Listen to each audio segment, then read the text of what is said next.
నమస్తే, welcome to prime nine. నేను Deepika. So birthday రోజు అందరూ సెలబ్రేట్ చేసుకోవడం కామనే. అది సెలబ్రిటీస్ అయితే కొంచెం డిఫరెంట్గా చేసుకుంటూ ఉంటారు. డిఫరెంట్ ప్లేసెస్, పబ్స్, ఇలా చాలా ప్లేస్లో. అయితే రీసెంట్గా ప్రిజం పబ్లో ఒక ఇన్సిడెంట్ జరిగింది. అదే కల్పిక గారు బర్త్డే సెలబ్రేట్ చేసుకోవడానికి వెళ్తే అక్కడ ఉన్న సిబ్బంది తనపై దాడి చేశారంటూ తను ఆరోపిస్తున్నారు. అసలు ఏం జరిగింది, అసలు దాంట్లో ఎంత వాస్తవాలు ఉన్నాయి, దీనిపై ప్రిజం పబ్ కూడా చాలా ఆరోపణలు చేస్తున్నారు కల్పిక మీద. అసలు దీంట్లో ఎంతవరకు వాస్తవాలు ఉన్నాయి, ఎంతవరకు అబద్ధాలు ఉన్నాయి అనేది కల్పిక గారితో అడిగి తెలుసుకుందాం. హాయ్ అండి. Hello, good evening. Good evening. యాక్చువల్గా ఒక కాంప్లిమెంటరీ కేక్ కోసం మీరు చాలా రాద్ధాంతం చేశారు అని అంటున్నారు. రాద్ధాంతం అంటే చాలా పెద్ద గొడవ చేశారు అంటున్నారు. అసలు ఇదంతా అవసరం అంటారా? గొడవ నేనైతే చేయలేదు. అది బర్త్డే రోజు. బర్త్డే రోజు కాదు, అది బేసికలీ 29th వెళ్ళాను. 27 నా బర్త్డే. సో నేను బర్త్డే మంత్ సెలబ్రేట్ చేసుకుంటాను, రోజు సెలబ్రేట్ చేసుకుంటా బర్త్డే చిన్న చిన్న వేస్లో. అక్కడ బ్యాండ్ వాళ్ళు నాకు పరిచయం కాబట్టి వాళ్ళు నాకు ఇన్వైట్ చేయడం జరిగింది. నేను వాళ్ళ కోసం వెళ్ళాను, ప్రిజం కోసం ప్రిజం గూగుల్ రివ్యూస్ చూసి వెళ్ళలేదు. వాళ్ళు ఏమేమి ఆఫర్ చేస్తున్నారు, ఏమేమి ఆఫర్ చేయట్లేదు తెలుసుకొని వెళ్ళలేదు.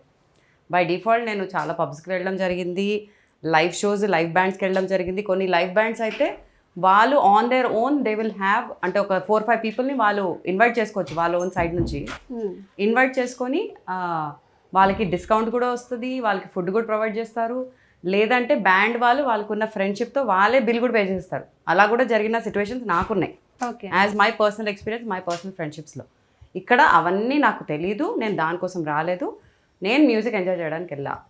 అక్కడ బిల్లు వచ్చే టైంలో నేను అడిగాను తప్ప నేనేం ఫోర్స్ చేయలేదు, నేనేమో పోక్ చేయలేదు.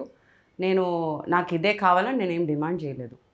సో ఒక చిన్న పిల్లలు అడిగేలాగా నాకు చాక్లెట్ కావాలి, నాకు బిస్కెట్ కావాలంటే నాకు కాంప్లిమెంటరీ కేక్ కావాలని అడిగాను తప్ప దాంట్లో తప్పు అయితే నాకేం అనిపించట్లేదు.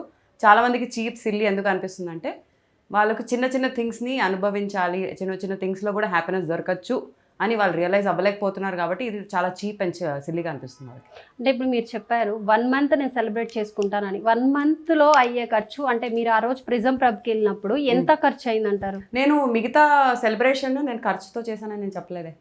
ఏదైనా వాట్ ఎవర్, మీరు డ్రెస్ కొనుక్కున్న ఒక 2000, 5000 పెట్టి నా సెలబ్రేషన్స్లో డబ్బులు అసలు they are not part of my celebrations.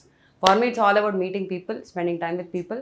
అది ఒక ఇన్స్టాగ్రామ్లో ఉండనివ్వండి, మా ఫ్రెండ్స్ ఇంటికి వస్తే ఉండనివ్వండి, మా రిలేటివ్స్ ఇంటికి వెళ్ళడం ఉండనివ్వండి, వాళ్ళతో కుకింగ్ చేసుకుంటూ సరదాగా ఇది అది యాక్టివిటీస్ చేసుకుంటూ మాట్లాడి టైం స్పెండ్ చేయడం is my kind of celebration.